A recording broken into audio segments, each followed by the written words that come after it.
Vous nous appelez, si vous voulez commenter, à Montréal, 514-790-0874, de partout au Québec, 1-877-790-3535, ou encore écrivez-nous par Internet à www.tqs.ca.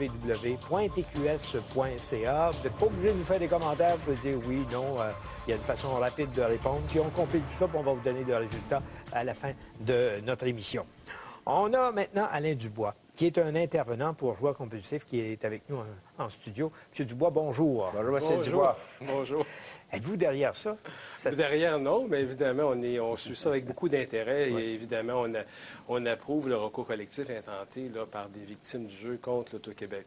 Mais jusqu'où la responsabilité de l'Auto-Québec peut-elle être prouvée là-dedans? Là? Tu sais, quand tu mets de l'argent dans une bébelle semblable, là, ça se peut que ça ne revienne pas. Mais la question est là, est-ce que les gens savent qu'il y a un risque aussi grand de développer un problème de jeu compulsif avec ces machines-là? Vous êtes en train de me dire que les gens sont assez caves pour aller là sans Non, mais ils ne sont savoir. pas informés. Hein? C'est comme les fumeurs de cigarettes. Ils n'étaient pas souvent informés au départ que ça pouvait entraîner un risque d'avoir le cancer éventuellement. C'est la même chose avec les jeux de loterie vidéo, puis je dirais l'ensemble des jeux électroniques. Vous savez, maintenant, je vais vous donner un petit Dubois, chiffre. juste parce qu'il me vient quelque chose à l'esprit. Qu'est-ce qu'ils vont mettre comme image sur les vidéos poker pour faire peur au bord de... Oh, j'ai des idées là-dessus. Oui. Mais continuez sur la lancée que vous étiez parti. Oui. Vous savez, il y a eu beaucoup de développement au niveau de l'industrie du jeu dans les 25 dernières années. On n'a pas de chiffres pour ici, mais je vais vous en nommer. Je ne vais pas vous inonder de chiffres, mais en France, par exemple, il y a des chiffres qui indiquent que les jeux électroniques dans les casinos rapportaient dans les années 80 environ 10 des profits des casinotiers, des casinos. Aujourd'hui, ces jeux-là rapportent 90 des profits. Donc, qu'est-ce qui s'est passé en quelques années pour que les profits des casinos maintenant dépendent de façon si importante des jeux électroniques? Bien, c'est l'impact des nouvelles technologies, sur l'industrie du jeu. Et évidemment, c'est ça que les joueurs prétendent. Ils prétendent un peu comme à l'image des compagnies de tabac. Vous savez, les compagnies de tabac, dans les années 60, ont rajouté de l'ammoniac, des additifs chimiques, et ils ont développé une cigarette, un tabac avec plus de nicotine pour renforcer l'addiction. Il n'y a rien de chimique dans la machine, par exemple. Non, mais il y a avec une un écran. technologie, par exemple. Mais il y a une technologie qui peut renforcer. Vous savez, aujourd'hui, c'est un hasard extrêmement paramétré. Tout est calculé dans les appareils de jeux électroniques. Le séquençage des lots, la façon qu'ils sont distribués, l'importance des lots. Et évidemment, c'est ça qui peut provoquer là, un risque de dépendance. Vous savez, 95 des joueurs en traitement aujourd'hui le sont aux jeux électroniques. Et la santé publique évalue pour les casinos, puis je dirais pour l'ensemble des jeux, qu'environ 70 des profits de ce type de jeu-là viennent de gens qui ont des problèmes de jeu. Donc, Monsieur Dubois, c'est grave, là, quand même. Je lisais, M. Dubois, dans la poursuite là, Oui. qu'on veut intenter, qu'il y aurait, juste au Québec, 119 000 joueurs compulsifs. Est-ce que ça me paraît beaucoup, mais est-ce que ça correspond à aux chiffres que vous avez, vous aussi?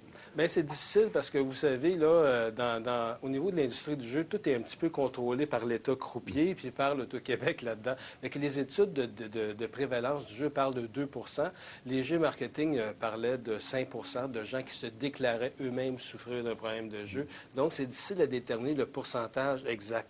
100 000 joueurs qui ont souffert d'un problème de jeu, ça me paraît réaliste. Évidemment, à ça, il faut rajouter tout l'entourage des joueurs. On calcule de 6 à 10 personnes. Donc, ça fait beaucoup de monde qui est touché par les jeux. Ce pas tous les jeux qui sont dangereux. Là, on parle là, des jeux électroniques. Là. Mais, M. Dubois, vous n'êtes pas un peu comme moi scandalisé que l'État en vienne à exploiter la faiblesse humaine pour remplir ses coffres? Bien, c'est ça qui est un peu scandaleux. Non seulement ça, mais l'Auto-Québec, la santé publique a évalué qu'on peut même penser que la majorité des profits de l'Auto-Québec viennent de gens qui ont des problèmes de jeu. Donc, c'est là que le nœud blesse un peu. C'est là qu'il y a un problème. C'est sûr que c'est un non-sens, mais l'État est devenu dépendant, accro, disons, à son industrie du jeu et surtout à celle aux jeux électroniques qui lui procurent là, la grande majorité des revenus. À un moment donné, là, ils ne nous disaient pas, là, que les politiciens, qu'ils étaient pour limiter l'offre de ces machines-là à travers le Québec, les concentrer dans des endroits, puis on n'a pas l'impression qu'il y en a moins qu'avant. Non, bien, probablement l'Auto-Québec n'a pas fait son redéploiement au complet, parce que comme dans la région de Montréal, il y a ludoplex, évidemment, n'ont pas été construits. Je ne pense pas qu'il va l'être non plus avec les déboires des ludoplex actuels. Mais ça, c'est une chanson. Mais dans la vérité, l'offre de jeux continue à augmenter. Vous savez, il y a différents types de jeux qui sortent chaque jour. Aujourd'hui, on ne peut pas aller nulle part sur la rue sans s'enfarger dans des panneaux publicitaires de l'Auto-Québec. On voit l'Auto-Québec qui se substitue presque au ministère de la Culture. On voit l'Auto-Québec partout. L'offre du jeu est extrêmement importante. Avec les ludoplex, ils ont essayé de créer un nouveau marché, puis ça n'a pas fonctionné comme ils le voulaient. Mais l'offre de jeu n'est pas en diminution. Ils ont ce discours-là, mais vous savez, c'est comme tout. C'est sûr que... C'est comme en santé. Le ministre de la Santé nous dit que ça va mieux dans les salles d'urgence.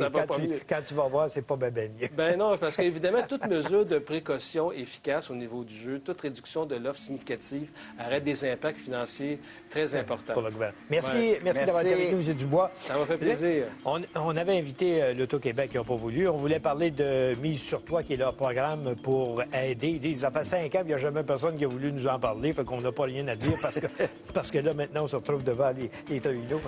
J'ai été obligé de défendre l'Auto-Québec. J'ai été obligé de faire ça, moi. En tout cas, la question qu'on vous pose aujourd'hui, peut-être que vous allez le faire vous aussi, jeu compulsif, l'Auto-Québec est-elle responsable des déboires des joueurs compulsifs? Vous nous appelez Montréal 514-790-0874 ou de partout sans frais 1-877-790-3535.